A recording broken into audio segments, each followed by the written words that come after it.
They thought a fake deed could steal my farmland, but when I revealed who I truly was, their arrogance turned into fear. My name is David Carter, and for 3 generations my family has worked this land. Every morning I walk the rows, feeling the soil between my fingers, remembering the stories my grandfather told about how he bought it with every dollar he had saved.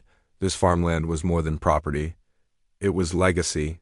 It was blood. It was home. One morning I woke to the sound of engines, louder than thunder, rolling across the valley. At first, I thought maybe it was road work, but as I stepped outside, my heart sank. On my field, right in the center of my land, heavy machinery was tearing the soil apart. Steel beams lay scattered. Construction workers hammered the earth, and huge banners showed the plan. Luxury condos. I stormed toward them, waving my arms, demanding answers. That's when I saw her, Karen Miller, president of the HOA. Standing tall with her designer sunglasses and smug smile, she looked at me like I was a trespasser on my own land. David, she sighed, almost laughing. This land is no longer yours. It belongs to the HOA now. She pulled out a document, shaking it in front of my face. It was a deed, but something about it was wrong. The paper looked new, the ink too fresh, and the signature sloppy. I snatched it, scanning line after line. My name had been scratched out, replaced with the HOAS. The signature was forged, the notary seal fake. It was a lie, and she knew it. Karen's lawyer, Tom Reynolds, stepped forward, a slick man with sharp eyes and a sharper tongue. Pack your things, he said coldly, because if you stay here, you'll be facing fines, eviction, and maybe even jail. We own this land now. The condos go up, whether you like it or not. The workers kept hammering, the machines kept roaring, and Karen just smirked, enjoying every second of my anger. But inside, I wasn't panicking because they had no idea who I really was. That night, I barely slept. Every time I closed my eyes, I saw bulldozers ripping through the soil, tearing apart the only place my family had ever called home. I knew one thing: if I didn't act fast, my land would be gone forever. The next morning, I walked into town to meet the county clerk. I wanted to see the property records myself, and just as I suspected, my deed was still on file, untouched, valid, legal. What Karen and Tom had was nothing but a forgery, but the HOA was clever. By the time I returned, bright yellow notices were already stapled to my fence posts, each one stamped with the HOAS seal: unauthorized occupation, vacate immediately. Failure to comply will result in daily fines of $500. They were trying to bankrupt me, to scare me into leaving, and when I ignored them, they sent the sheriff. Sheriff Blake pulled up in his cruiser, leaning against his car with a frown. David, I don't like being dragged into HOA disputes, he muttered, but they filed paperwork. They claim you're trespassing. I handed him my original deed, the one signed by the county decades ago. He scratched his head, clearly torn. I don't know what kind of mess this is, but their lawyer says otherwise. Maybe you should get ready to move before things get ugly. The words cut deeper than I expected. The sheriff wasn't siding with me. He was siding with whoever had the louder voice, and right now, that was the AO. By afternoon, Karen was back at my gate. Her pearl necklace gleamed under the sun as she crossed her arms. You're wasting your time. David, she sneered, you're just one man. We're an organization. Do you really think anyone will believe you over us? Her lawyer Tom stepped closer, lowering his voice so only I could hear. Sign the release papers, he said, sliding a folder toward me. Walk away quietly and maybe we'll throw you a payout. $100,000, maybe $2. Otherwise, we'll bury you in court until you're nothing but dust.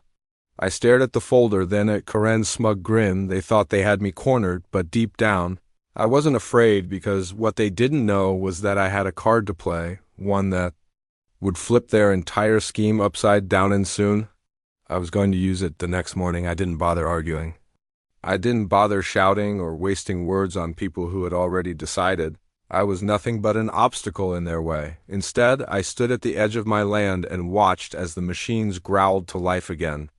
Workers rolled in concrete mixers, steel beams dangled from cranes, and the foundation of their so-called condos already being poured into my soil. Karen strutted onto the site, heels clicking against the gravel. Tom followed right behind, carrying another stack of legal threats. They looked at me like hunters circling prey. This is your last chance, Karen called out, her voice cutting through the chaos. Leave now. Or we'll make sure you regret every second you spend fighting us." I didn't flinch instead. I reached into my jacket pocket and pulled out a leather case. The sun caught the silver badge as I flipped it open. The workers froze, even Karen's smirk faltered. "Bureau of Land Management," I said calmly, holding the badge where everyone could see federal authority and this land. It's not just private property. It's protected under federal agricultural trust. The site went silent. The roar of the engines died as, one by one, workers cut their machines and stepped back. Karen blinked, her confidence slipping for the first time.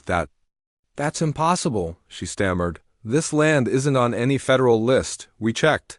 You forged a deed," I cut in, my voice steady but sharp. "You filed false claims. You trespassed on federally registered farmland. Do you have any idea what the penalty is for that?" Tom tried to recover, shuffling through his folder, his mouth moving faster than his brain. "This doesn't prove anything. You can't just walk in here," and that's when I raised my hand, showing the stop work order already signed and sealed.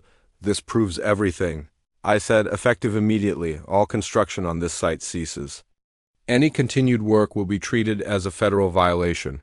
With charges of land fraud and criminal conspiracy, the color drained from Tom's face. The papers slipped from his hand, scattering across the dirt. Karen's jaw tightened, but she couldn't speak. One by one, the workers dropped their tools. The rumble of machines went quiet, leaving only the sound of the wind across the fields. For the first time since this nightmare began, my land was still, but I knew this wasn't over, because people like Karen and Tom never surrender without a fight, and the deeper I dug, the darker their secrets were going to get. Word traveled faster than I expected by the next day. News vans were parked outside my fence line, their satellite dishes pointed skyward, reporters pushing microphones through the wire. They had caught wind of the confrontation. And the sight of Karen being silenced by a federal badge was the kind of drama that spreads like wildfire. I stood beside my fields as cameras rolled behind me.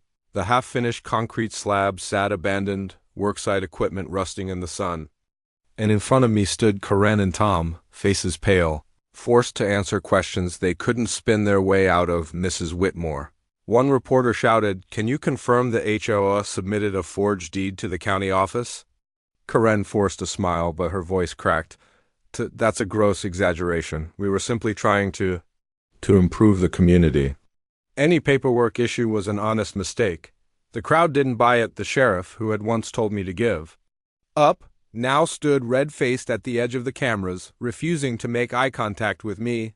Then came the real blow. Two federal investigators stepped out of a black SUV, badges gleaming just like mine. They walked past the cameras without a word, straight toward the HOA board members. "Karen Whitmore, Thomas Green," one of them said firmly, "you are both under federal investigation for filing fraudulent property claims, conspiracy to commit land theft, and obstruction of agricultural trust law." Karen gasped, clutching her pearls like they could protect her. Tom tried to argue, but the words collapsed in his throat when the agents held up a folder full of documents, every forged signature, every doctored map, every fake record, all exposed. The crowd of neighbors that once sneered at me were now whispering among themselves. I caught fragments of their voices. "I can't believe she lied to us all this time, and he was right.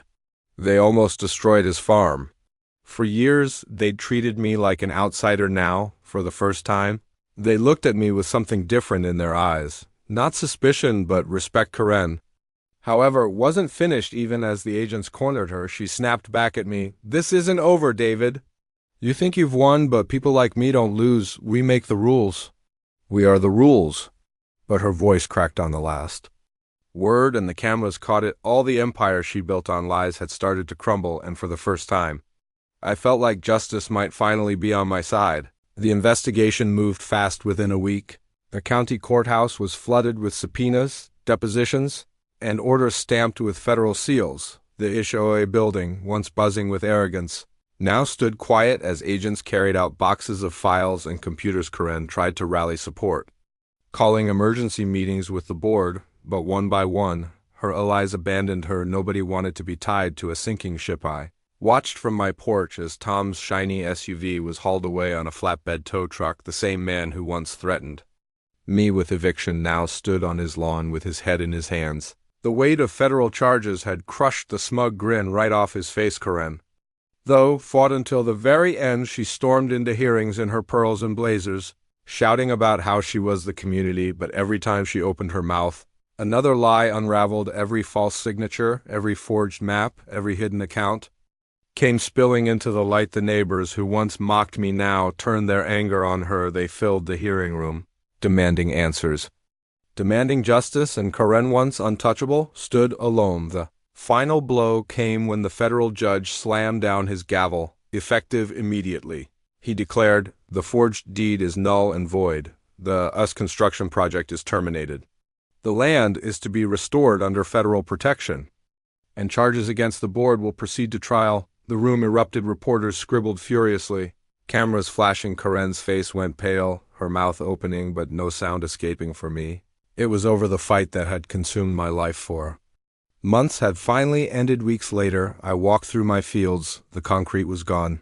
Hauled away under federal order, fresh soil had been laid where the scars of steel and cement once cut through my farm. And for the first time in a long time, the air felt clean again. My neighbors waved as I passed by. Some stopped to apologize, admitting they'd been wrong about me. I didn't need their apologies, but I accepted them anyway, because this land wasn't just dirt and crops. It was legacy. It was my father's, my grandfather's, and now still mine. As the sun set behind the hills, I thought back to the moment Karen told me I couldn't win, that people like her always made the rules. But standing there, the golden light spilling across fields that no one could take from me, I realized something. She was wrong, because sometimes justice doesn't just knock. Sometimes it kicks down the door, and when it does, even the biggest bullies learn that no one is above the law. This was just one story, but the next one will be even more dramatic. Are you ready? Then you need to subscribe to HOA Stories 87 right now. Like this video, share it with your friends, and hit the bell because the next story might sound a little too close to home.